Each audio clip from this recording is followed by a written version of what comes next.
The Buccaneers are traveling to Detroit to take on the Lions, man. The Buccaneers have been a really fascinating team to watch this season because nobody expected these dudes to be here. We all thought they were tanking for Caleb Williams. We thought Todd Bowles was a bad head coach. Baker Mayfield was no good. But for some reason, this Buccaneers team was able to put it all together. They were able to finish off the Philadelphia Eagles last week.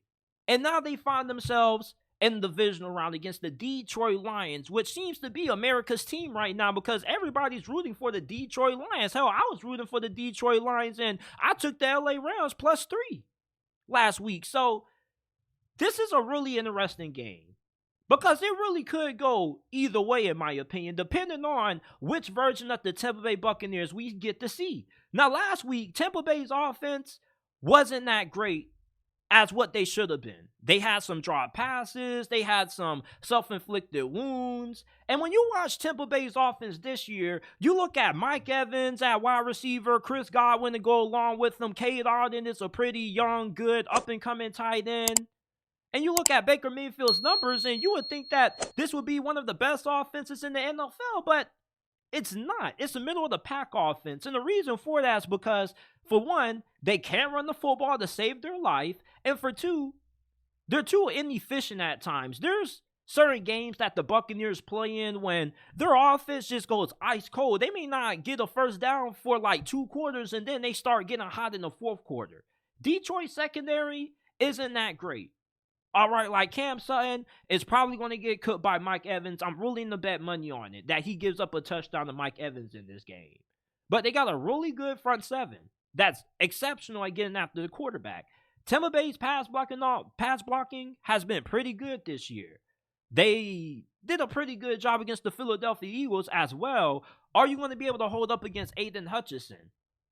That's going to be a question. If you can, and you can get efficient quarterback play out of Baker Mayfield, and this offense can actually be able to sustain drives consecutively and put together points, there's a path for the Buccaneers being able to win this game. Because they do have a really good defense. Now, is this a great defense? Is it Baltimore Ravens good? No, it's not. But it's still a pretty solid defense. And the most points that Todd Bowles has given up this year was like 30 plus to C.J. Stroud and the Houston Texans. They have a pretty good secondary. They got a really good defensive line. Hell, they may be one of the first teams that I can ever recall being able to stop the tush push.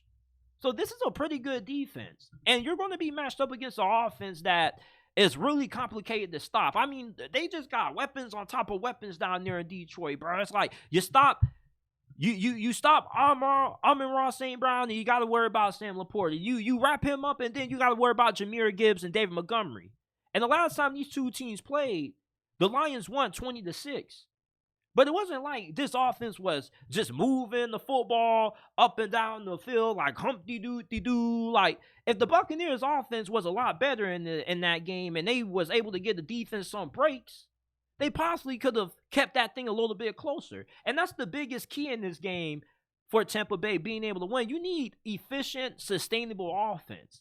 Because I'm not going to expect Detroit's offense to just erupt against this Todd Bowles defense. Say what you want to say about Todd Bowles as a head coach. This dude is a hell of a defensive-minded coach. All right? This defense is going to come ready to play.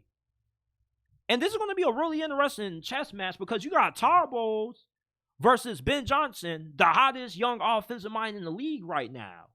And if Tampa Bay can keep the Lions under 20 points, and this offense can be sustainable and they can be efficient and not be streaky and inconsistent like they've demonstrated sometimes in the past this season, they got a shot at winning this thing. But you see, the problem with Tampa Bay is that, do you trust the coaching?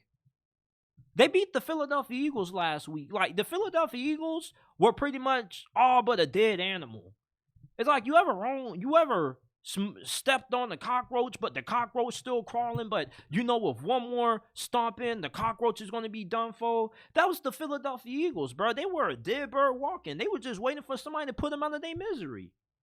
You see, the Detroit Lions, they are a way better football team than what we saw at the Philadelphia Eagles last week. Hell, like, The Philadelphia Eagles didn't even play like a football team. If we just being honest about that thing, everybody looked like they were just out there playing for themselves. You're going up against a team that is going to be up for this game. They're going to be playing at home.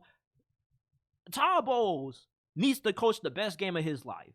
If you're a Bucs fan, I'm pretty sure you know that Todd Bowles has done a good job. He's exceeded expectations, but he can be better.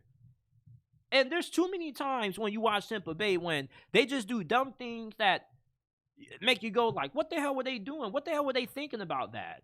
You know, like the Buccaneers, for them to win this game, the defense needs to show up and needs to play good, and you need to get sustainable offense out of Baker Mayfield. And that should be plausible considering the fact that Detroit doesn't have a great secondary. But at the same time, Detroit has the coaching on their side. Jared Goff is playing outstanding football. And there's a lot of weapons that the Buccaneers have to worry about. And even though I don't like Detroit's defense all that much, I trust them enough that they should be able to slow down the Buccaneers' offense. And the Buccaneers, their offense is one-dimensional. They can't run the football at all.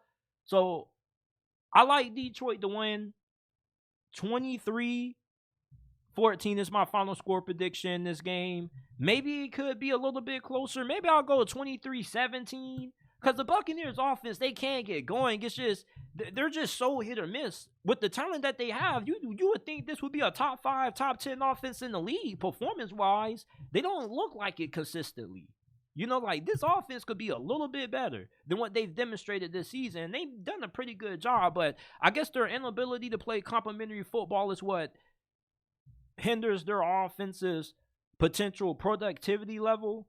I don't know, but I just know I like the Detroit Lions to continue to roar, and I got them with the W.